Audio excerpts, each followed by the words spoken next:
El siguiente programa no contiene escenas de sexo ni de violencia. Se recomienda la compañía de un adulto responsable.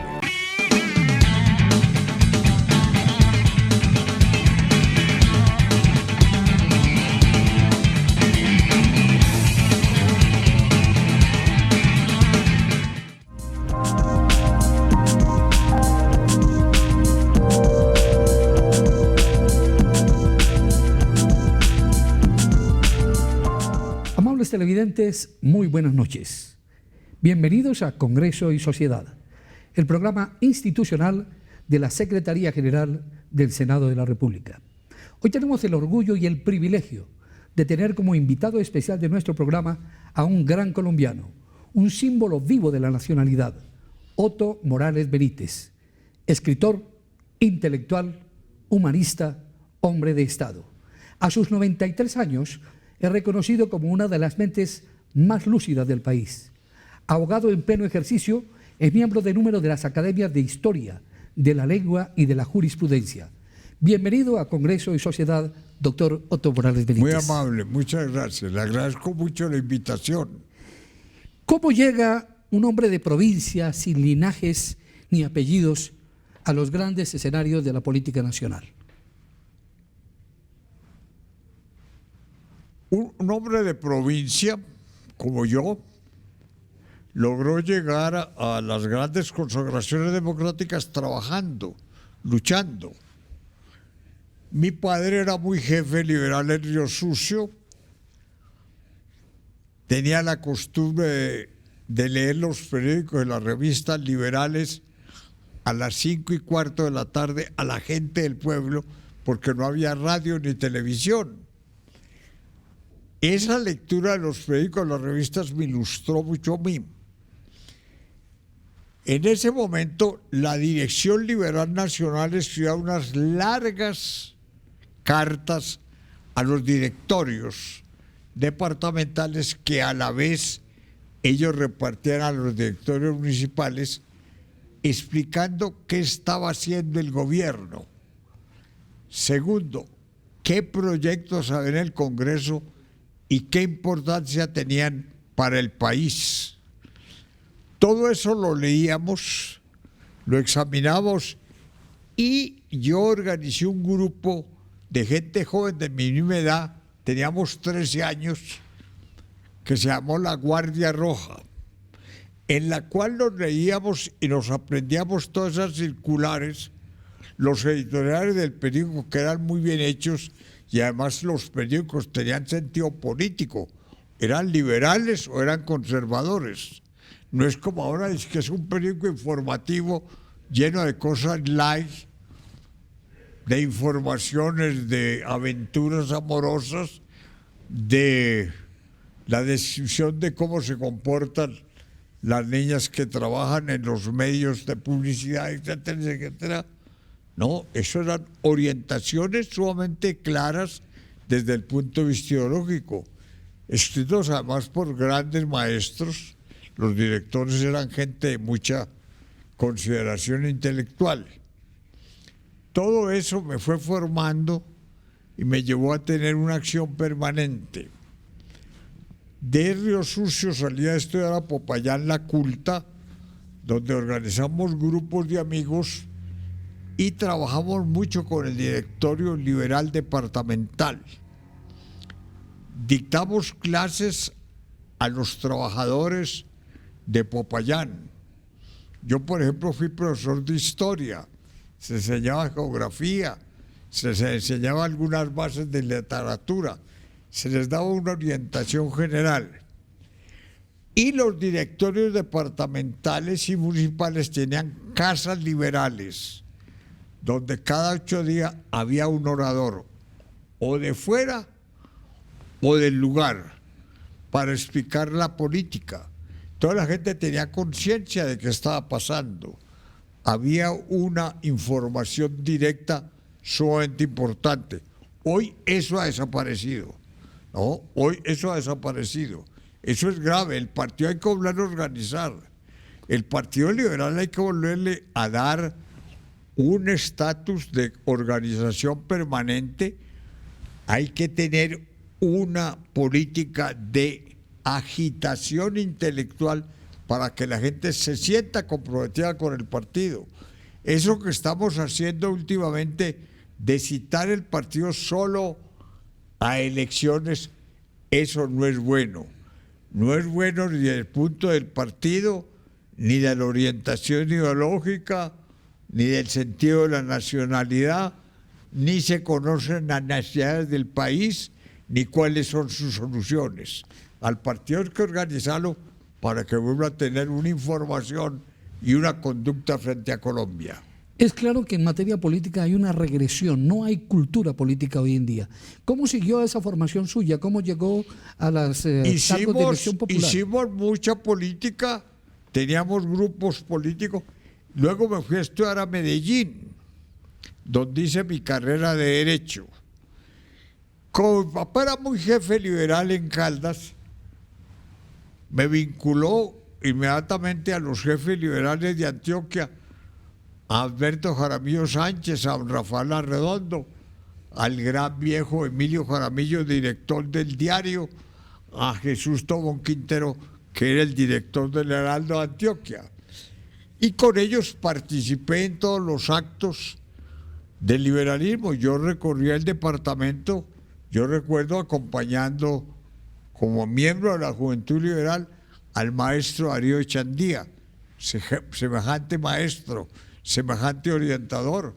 Recuerdo haber repasado, haber visitado varios municipios con un hombre excepcional del cual ya se menciona muy pocas veces, Carlos Lozano y Lozano, que fue presidente nuestro, designado presidente, gran orador, un gran jurista, un hombre de pensamiento ideológico doctrinario muy organizado, etcétera, etcétera. Recuerdo que recorrimos el oriente de Antioquia terminando a las 6 de la tarde en la casa de la Convención Liberal, de la Convención de la Constituyente de 1863.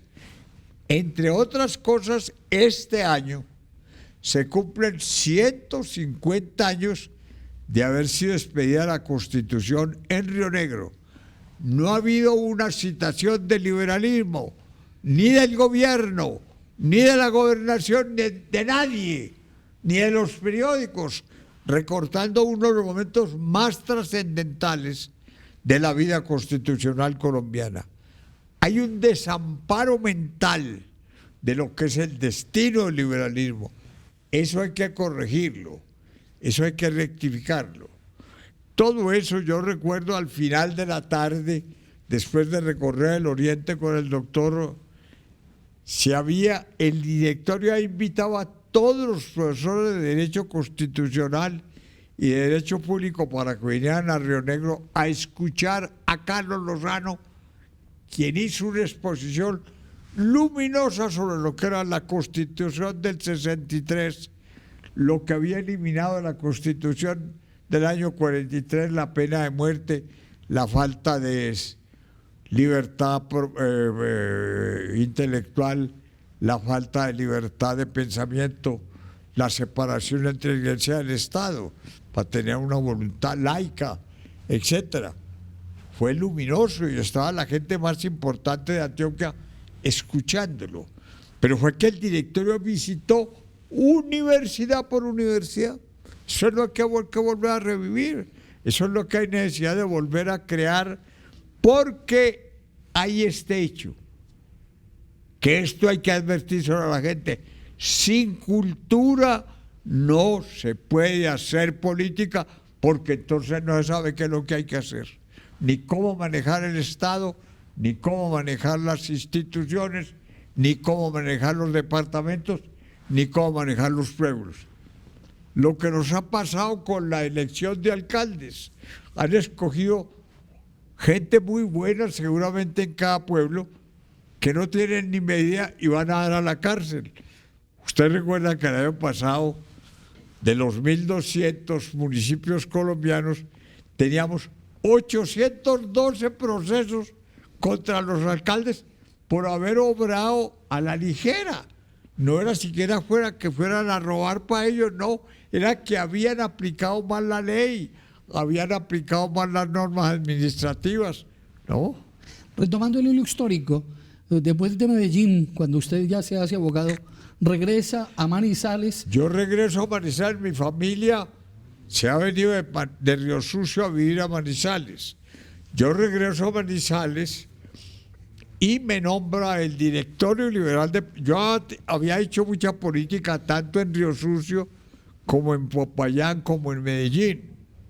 Entonces, cuando regresé, el directorio liberal departamental me nombró jefe liberal de debate departamental, con una situación muy difícil.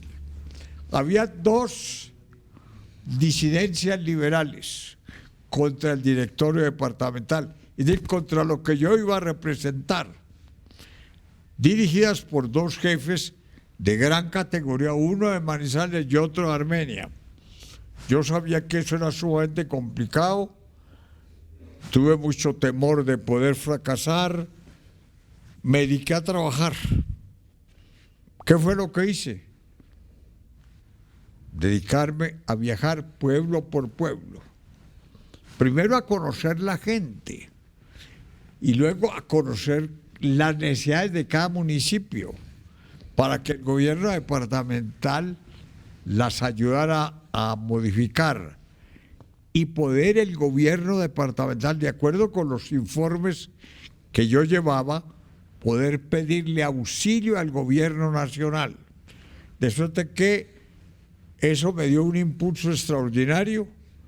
Pasé prácticamente 4 meses montado en un carro y durmiendo en un carro para llegar a los pueblos y poder tener contacto con la gente. No se puede hacer política sin conocer a los dirigentes.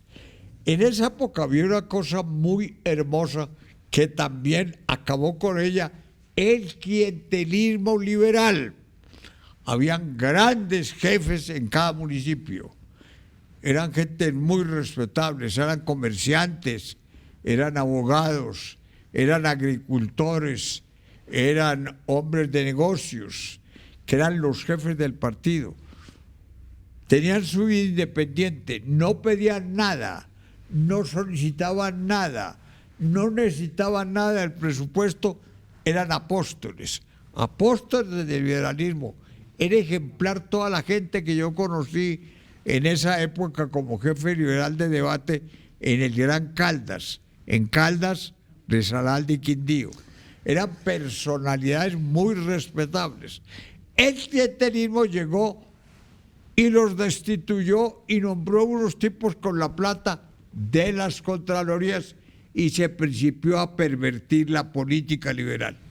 Posteriormente ya viene su elección como representante del liberalismo a las corporaciones. Yo hice esta campaña de jefe del Partido Liberal en el departamento.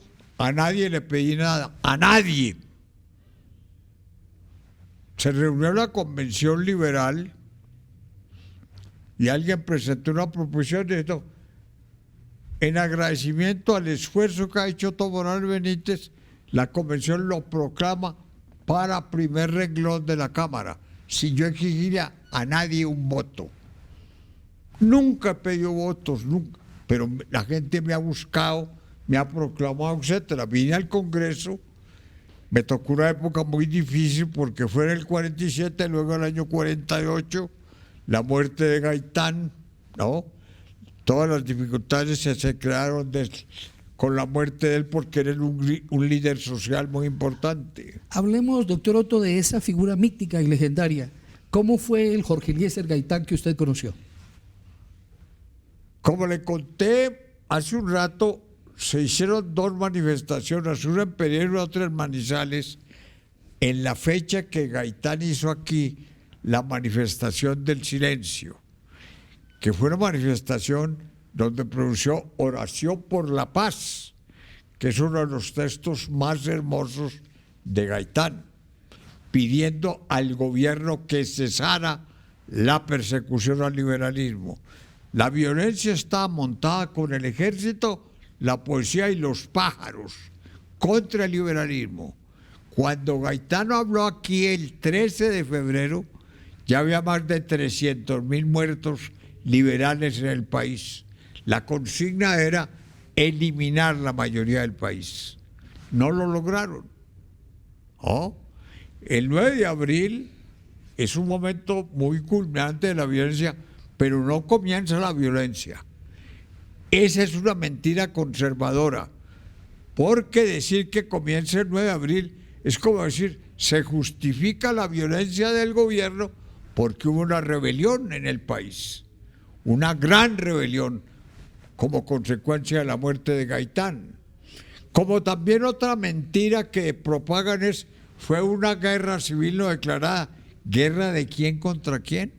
El liberalismo no estaba peleando contra nadie, el liberalismo no estaba en contra del gobierno, el liberalismo ni siquiera estaba haciendo oposición en el momento, se le estaba el Congreso, yo estaba en el Congreso, se le estaban entregando todas las armas que el gobierno pidió para poder gobernar en medio de las dificultades que produjo el 9 de abril. Pero no había guerra civil no declarada.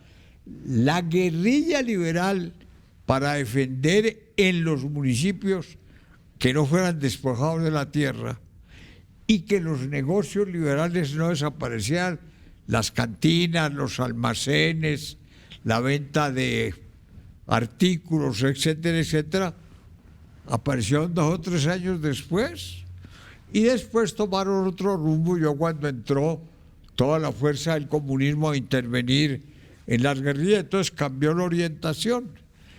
Y esa violencia del año 46, iniciada por el gobierno, es lo que todavía nos tiene en esta tragedia de la violencia que se está tratando de superar con una política muy sabia, muy equilibrada y muy respetable del gobierno admirable de Juan Manuel Santos. Un diálogo amplio de reminiscencia histórica con Otto Morales Benítez. Ha ocupado todas las posiciones posibles en Colombia. Solamente le ha faltado ser presidente de la República. Vamos a algunos mensajes institucionales y ya regresamos aquí a Congreso y Sociedad.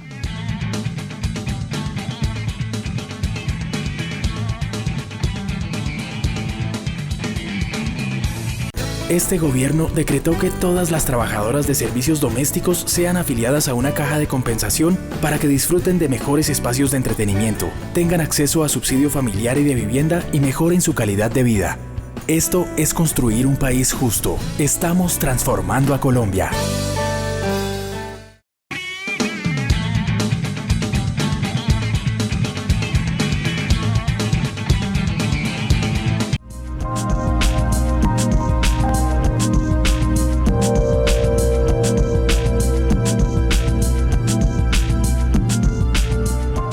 Doctor Otto Morales Benítez, ¿era realmente el doctor Alfonso López Pumarejo un hombre grande? Se dice que sacó al país de la patria boba. López era un hombre excepcional, realmente excepcional. Yo no me tocó en el gobierno, ¿no?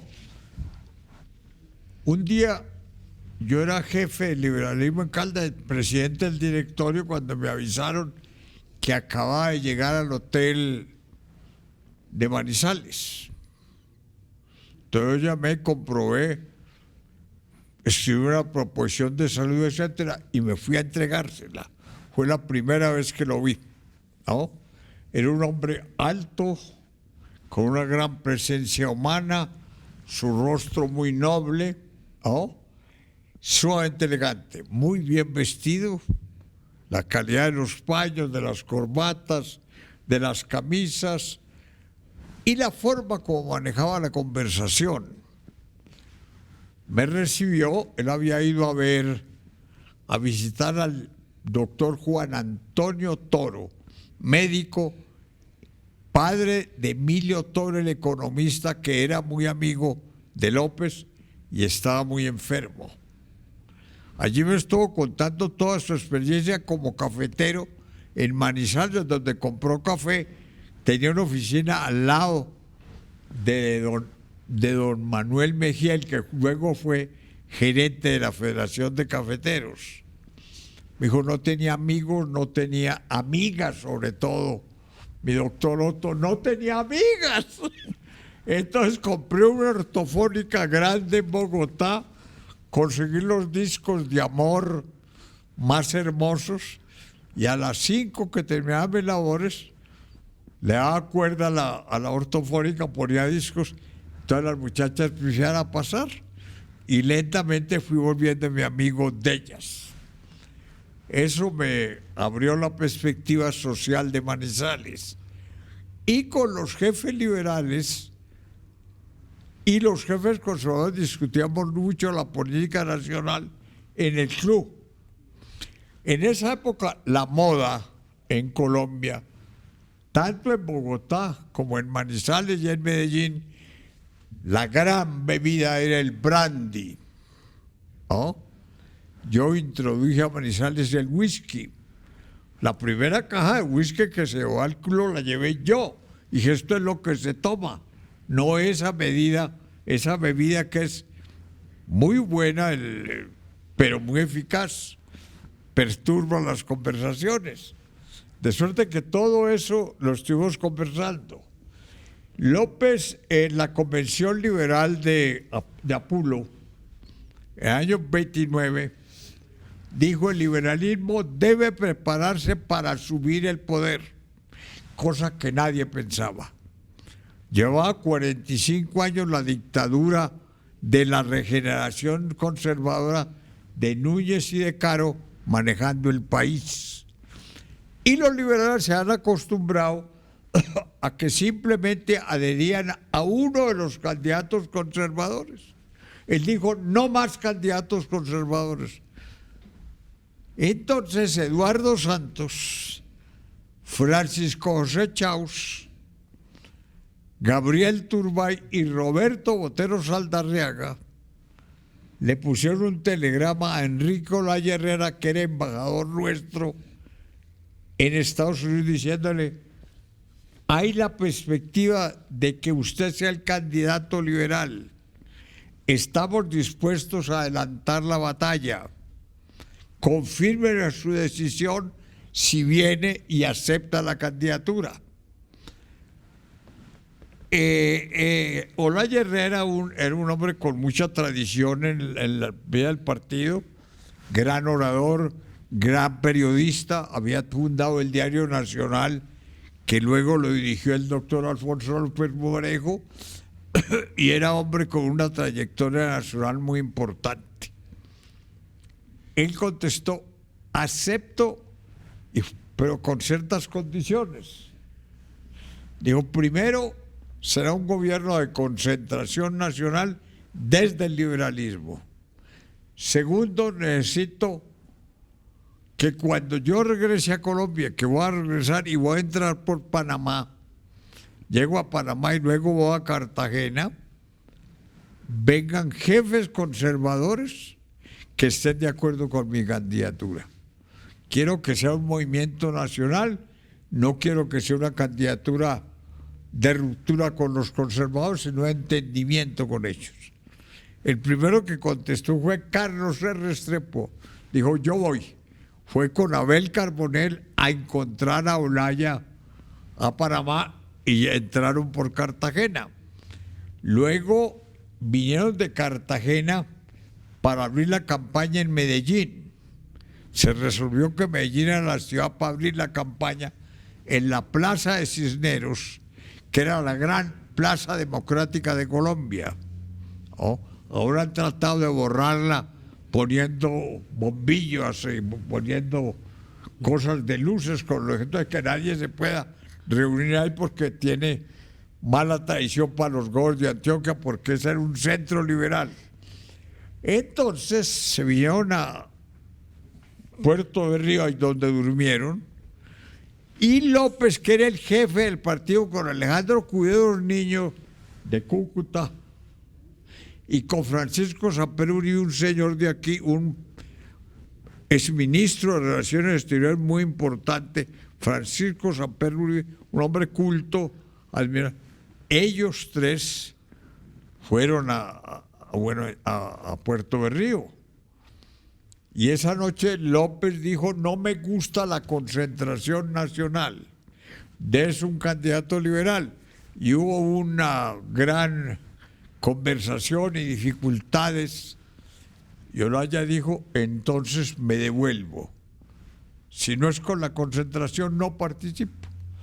Todo eso se transó y se zanjó, llegando a un entendimiento al amanecer, por intervención de Eduardo Santos, que era un hombre de mucha cultura, con mucho tacto para manejar las situaciones, hasta que volvieron y se encontraron en Puerto de Río López y Olaya para seguir la campaña.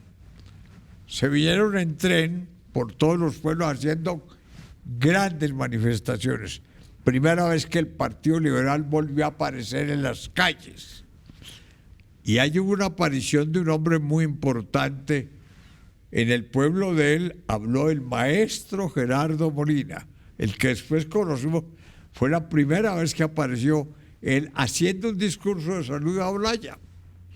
Olaya continuó la campaña y hubo otro hecho singularísimo, histórico, muy importante. Fue la primera vez que las mujeres participaron en política en Colombia.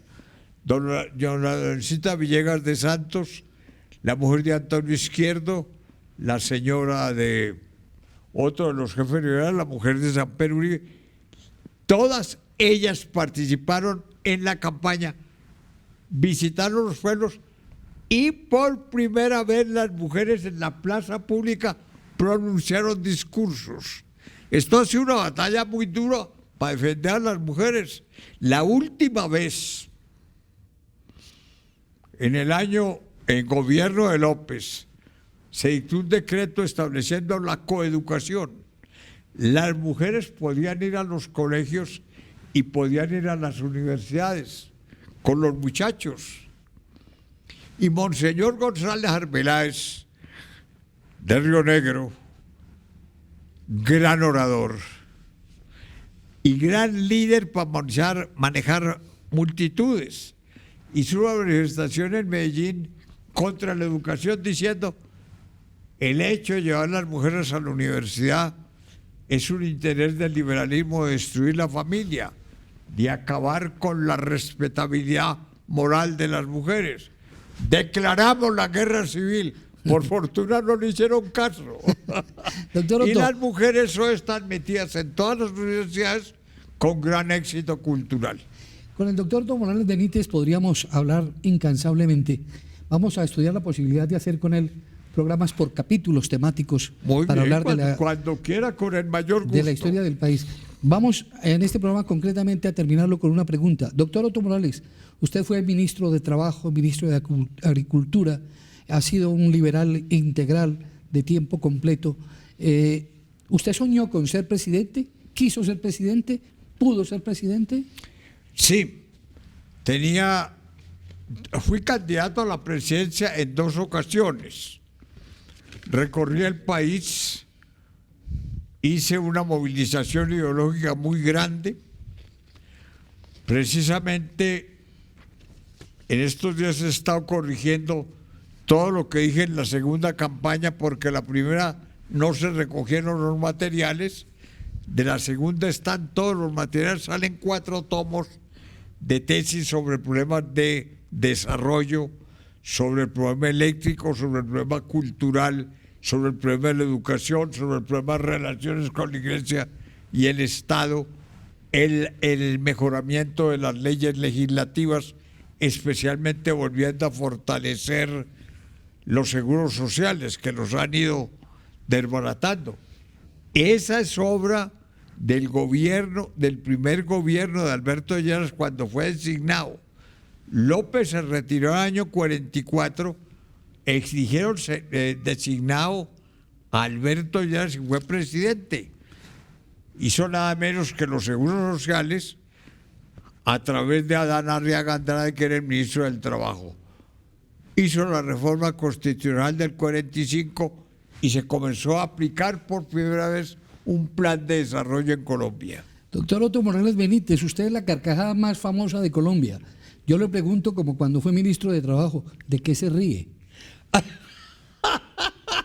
Esa fue una pregunta que me hicieron, porque en ese momento había 28 huelgas en el país.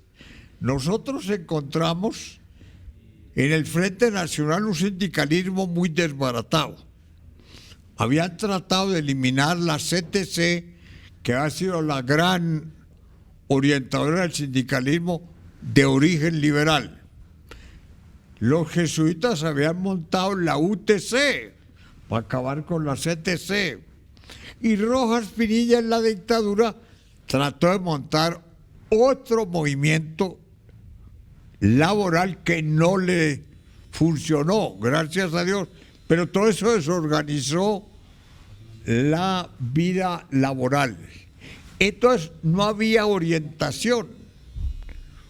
Entonces, por ejemplo, al comienzo presentaron esa situación que le cuento de 28 huelgas y yo largué una carcajada y alguien me dijo, ¿de qué se ríe? Tiene 28 huelgas, usted está en uno de los momentos más difíciles del país. Creamos otra vez la negociación colectiva que había desaparecido. ¿Por qué? Por el estado de sitio. El estado de sitio, el artículo 121 de la Constitución del 86, que establecía que el artículo establecía estado de sitio, entonces el gobierno legislaba para lo que fuera llegar a la paz. Entonces se legislaba a través de eso. Nosotros dijimos, no.